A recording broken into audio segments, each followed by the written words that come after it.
शुरुआत एक छोटे से गांव का लड़का साल था 1931। तमिलनाडु के एक छोटे से तटीय गांव रामेश्वरम में एक गरीब परिवार में एक बच्चा पैदा हुआ। अवुल पकीर जैनुलाब्दीन अब्दुल कलाम। उनके पिता एक नाव चलाने वाले थे और मां घर पर ही लोगों के लिए खाना बनाकर बेचती थी। घर की हालत इतनी कमजोर थी कि कभी-कभी उन्हें स्कूल की फीस भरने के लिए पड़ोसियों से मदद लेनी पड़ती थी। लेकिन फिर भी उस छोटे से बच्चे के चेहरे पर हमेशा एक मुस्कान रहती थी और उसकी आंखों में एक सपना चमकता था, आसमान को छूने का। संघर्ष की शुरुआत। कलाम जी रोज सुबह 4 बजे उठते, अखबार बांटते थे ताकि अपने स्कूल की फीस भर सके। फिर स्कूल जाते, जहां वो हमेशा आगे की बेंच पर बैठते, हर सवाल का जवाब देने की कोशिश करते। विज्ञान उनका पसंदीदा विषय था।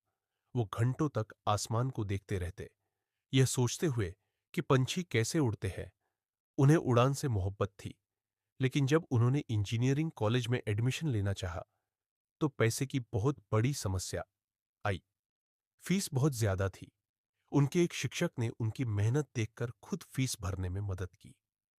उड़ान की ओर पहला कदम। अब्दुल कलाम ने मद्रास इंस्टीट्यूट ऑफ टेक्नोलॉजी से एरोनॉटिकल इंजीनियरिंग की पढ़ाई पूरी की। उनका सपना था भारतीय वायुसेना में पायलट बनने का। उन्होंने एयरफोर्स की परीक्षा दी, लेकिन वो सिर्फ एक स्थान से पीछे रह गए। वो सेलेक्ट नहीं हुए। ये उनके जीवन का पहला बहुत बड़ा झटका था। वो निराश होकर ऋषिकेश गए।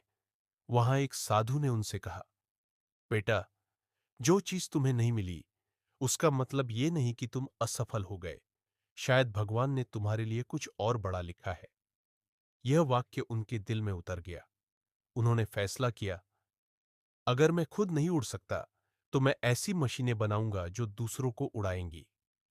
आइजरो और मिसाइल मैन बनने की कहानी।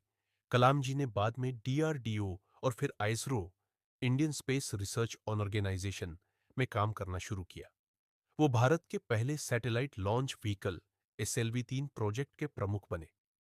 कई बार प्रयोग असफल हुए, रॉकेट फट गए, मीडिया ने मजाक उड़ाया और लोगों ने कहा कि भारत रॉकेट नहीं बना सकता। लेकिन कलाम जी ने कभी हार नहीं मानी। उन्होंने अपनी टीम से कहा, हम असफल नहीं हुए हैं। हमने सिर्फ ये जान लिया है कि ये तरीका काम नहीं करता। अब अगला तरीका अपनाएंगे।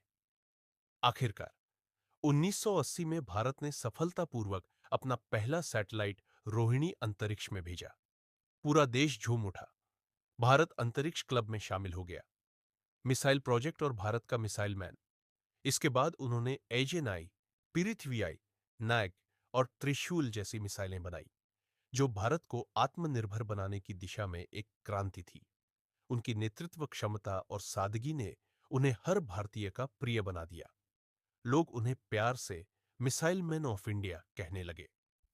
राष्ट्रपति बनने तक का सफर। साल 2002 में वो भारत के 11वें राष्ट्रपति बने। उन्होंने राष्ट्रपति भवन की दीवारों को सिर्फ राजनीति से नहीं, बल्कि सपनों और बच्चों की मुस्कानों से भर दिया। वो जहां भी जाते, बच्चों से कहते, सपना वो नहीं जो नींद में देखा जाए, सपना वो है जो नींद ही उड़ा दे। अंतिम दिन और उनकी विरासत 27 जुलाई 2015 को, जब वो IIM शिलोंग में बच्चों को जीवन और राष्ट्र निर्माण पर व्याख्यान दे रहे थे, अचानक मंच पर ही गिर पड़े और हमेशा के लिए इस दुनिया को अलविदा कह गए। पर उनकी आखिरी मुस्कान, उनकी बातें और उनका सपना आज भी हर भारतीय के दिल में जिंदा है। कहानी का संदेश। जीवन में असफलता अंत नहीं होती, वो सिर्फ एक मोड़ होती है जहां से नया रास्ता शुरू होता है। अगर आप दिल से मेहनत करते हैं और सपनों को सच्चा मानते हैं, तो कोई भी शक्ति आपको रोक नहीं सकती।